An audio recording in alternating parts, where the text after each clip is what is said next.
am making a Milky Way lava cake. Got my cake mix. Just making my cake according to the directions. My oil. Okay, and then I'm adding my water.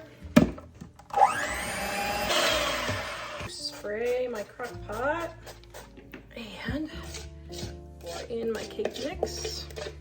Then I'm going to add my milk and my Milky Way. I'm going to pour this in the center of our cake. Yum. And I'm going to turn this on and bake it.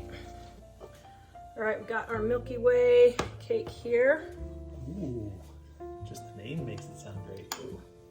Okay, Mike loves Milky Way. Now, we're gonna spiffy this one up a little bit and add some extra caramel. Ooh. And whipped topping. Don't hold back, girl. There we go. So, Mike is ready to taste test, I think. Let me get the pudding part, hold on.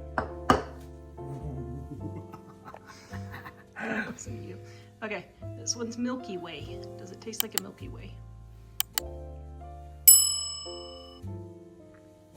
It's really good. I don't know if, well, okay, as it sits, it does taste like a Milky Way. At first it didn't. Man, it's really good.